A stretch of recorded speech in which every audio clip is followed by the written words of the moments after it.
ناظرین، آج اسلام آباد ہائی کورٹ میں ایک اہم کیس کی سماعت ہونے جا رہی ہے اور وہ کیس ہے سیشن خاتون جج زیبا چودھری کو جو دھمکیاں لگائی گئی، جو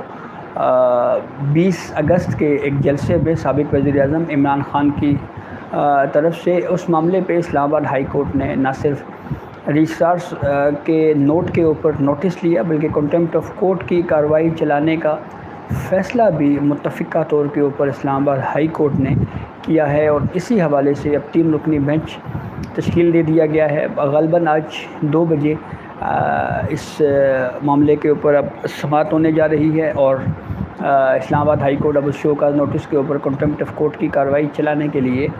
باقاعدہ آج عدالتی کارروائی کا آغاز کرے گی، اور یہ بڑی اہم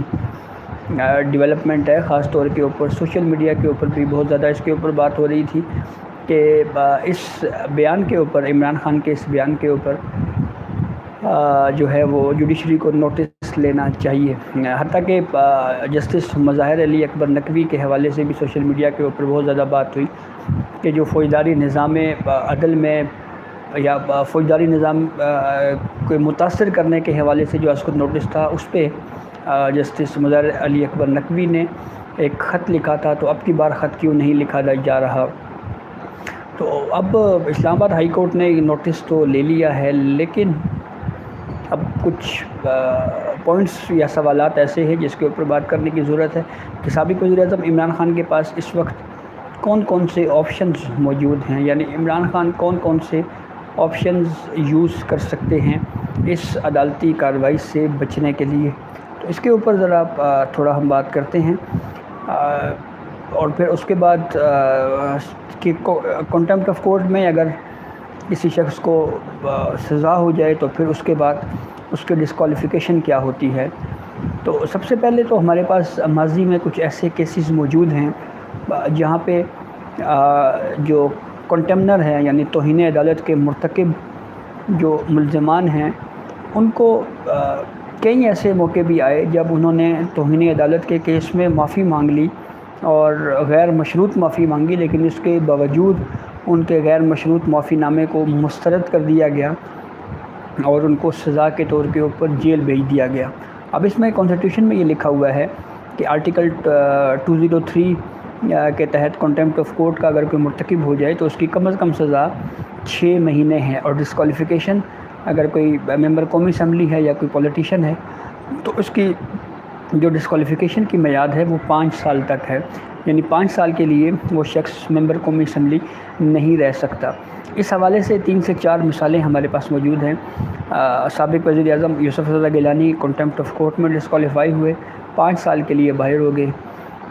طلال چودھری 5 سال کے لیے ڈسکوالیفائی ہوئے، دانیال عزیز 5 سال کے لیے ڈسکوالیفائی ہوئے، نہال ہاشمی 5 سال کے لیے وہ بھی ڈسکوالیفائی ہوئے تھے۔ تو ثاقب نثار کے دور حکومت میں جو نہال ہاشمی، دانیال چودھری اور دانیال عزیز اور طلال چودھری کو جو کنٹمپٹ آف کورٹ میں ان کو 5 سال کے لیے جب ڈسکوالیفیکیشن ان کی گئی، تو کچھ یعنی نہال ہاشمی نے تو باقاعدہ غیر مشروط معافی بھی مانگی تھی، لیکن اس کو مسترد کر دیا گیا، اور غیر مشروط معافی مانگنے کے باوجود جو ہے وہ ان کو سپریم کورٹ آف پاکستان نے ان کو کنٹمپٹ آف کورٹ میں سزا سنا دی تھی۔ تو اب اس تمام تر صورتحال میں یہ اصول تو بالکل واضح ہے کہ غیر مشروط معافی کو منظور کرنا ہے یا نہیں کرنا، یہ عدالت کی صوابدید ہوتی ہے، اور اگر عدالت چاہے تو اس غیر مشروط معافی نامے کو مسترد کر سکتی ہے۔ اور اب عمران خان کے پاس، جیسے میں نے آپ کو بتایا کہ آپشنز ایک غیر مشروط معافی کے ہیں کہ وہ انکنڈیشنل اپالوجی کر لیں اسلام آباد ہائی کورٹ سے، اور یہ کہیں کہ انہوں نے بھی غلطی کی ہے اور وہ اس کے اوپر غیر مشروط معافی مانگتے ہیں۔ تو پھر ڈیپینڈ کرے گا کہ اسلام آباد ہائی کورٹ اس معافی نامے کو قبول کرتی ہے یا نہیں کرتی۔ اور سیکنڈ آپشن پھر ان کے پاس یہ ہے کہ وہ اس کیس میں اپنا دفاع کریں اور خود کو ثابت کریں کہ وہ ان کا جو یہ ویو تھا وہ درست نہیں تھا، یا ان کا یہ ویو جو ہے وہ درست ہے اور کنٹمپٹ آف کورٹ کی کارروائی نہیں چلائی جا سکتی۔ تو یہ 2 مختلف آپشنز ہیں جس کے اوپر اب دیکھنا یہ ہے کہ عمران خان کی پالیسی کیا ہوگی. لیکن ایک چیز جو یہ سمجھ آ رہی ہے کہ ہر گزرتے لمحے میں صورتحال مزید تبدیل ہوتی جا رہی ہے اور انتہائی تیزی کے ساتھ حالات بدل رہے ہیں. اور جس طرح سے پاکستان مسلم لیگ نون کو ماضی میں مختلف مقدمات کا سامنا کرنا پڑا، کبھی ایک کیس، کبھی دوسرا کیس، کبھی تیسرا کیس، اور اس طرح سے پیشیوں کے اوپر پیشیاں، اور کبھی ایک تاریخ، اور ایک کورٹ میں کیس چل رہا ہے، دوسرے میں چل رہا ہے، تیسرے میں چل رہا ہے. تو اسی طرح کی کوئی صورتحال اس وقت پاکستان تحریک انصاف کو بھی فیس کرنی پڑ رہی ہے. اور اس پہ جو سب سے اہم بات یہ ہے کہ پاکستان تحریک انصاف کے 4.25 سال میں جس طرح سے آزادی صحافت کا گلا دبایا گیا اور صحافیوں کے اوپر تشدد کیا گیا، اور اس کے اوپر باقاعدہ پاکستان تحریک انصاف کے سوشل میڈیا ونگ کے ذریعے اس معاملے کو پر دفاع اس کا کیا جاتا تھا اور کہا جاتا تھا کہ یہ بالکل درست ہو رہا ہے. لیکن آج پاکستان تحریک انصاف کے حمایت یافتہ یوٹیوبرز کو بھی پابندیوں کا سامنا ہے. ان کے اوپر بہت یہ کلیم کیا جاتا ہے کہ ان کو تشدد کا نشانہ بھی بنایا جا رہا ہے، ڈرایا دھمکایا بھی جا رہا ہے. جیسے حال ہی میں ایک ویڈیو سامنے آئی جمیل فاروقی کی یوٹیوبر ہیں اور تحریک انصاف کی جو نظریہ ہے اس کے ہم خیال مانے جاتے ہیں. انہوں نے ایک ایئرپورٹ کے اوپر ایک ویڈیو انہوں نے اس بات کا انکشاف کیا کہ ان کے ساتھ تشدد کیا گیا اور جنسی ہراساں کیا گیا ان کو، اور تشدد کسی بھی طور کے اوپر بھی جو ہے وہ اس کا قابل مذمت ہے اور اس کا دفاع نہیں کیا جا سکتا. اور یہ بہت ہی ایک عجیب کسی صورتحال ہے اور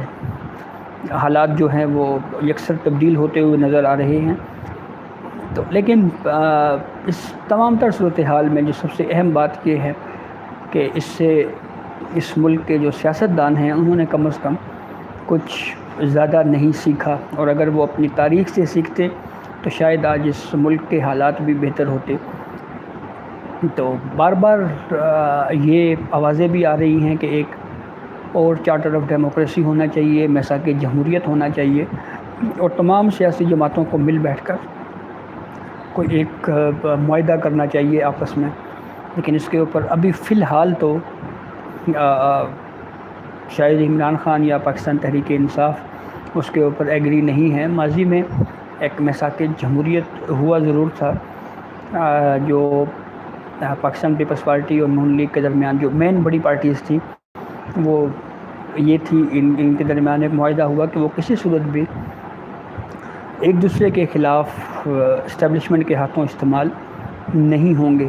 تو شاید اب ایک مرتبہ پھر یہ ضرورت محسوس کی جا رہی ہے، ایک مرتبہ پھر پاکستان تحریک انصاف سمیت تمام پولیٹیکل پارٹیز کو مل بیٹھ کے ایک معاہدے کی ضرورت ہے کہ وہ اس بات کو طے کر لیں کہ آج کے بعد ہم کبھی بھی، چاہے وہ مسلم لیگ نون ہو، پاکستان پیپلز پارٹی ہو یا پی ٹی آئی ہو، کہ وہ ایک دوسرے کے خلاف اسٹیبلشمنٹ کے کہنے پہ استعمال نہیں ہوں گے. تو ہو سکتا ہے اس ملک میں جو موجودہ جو جمہوری نظام ہے اس میں کچھ مضبوطی آئے اور کچھ حالات معاشی طور کے اوپر بھی اور سیاسی طور کے اوپر بھی مستحکم ہوں.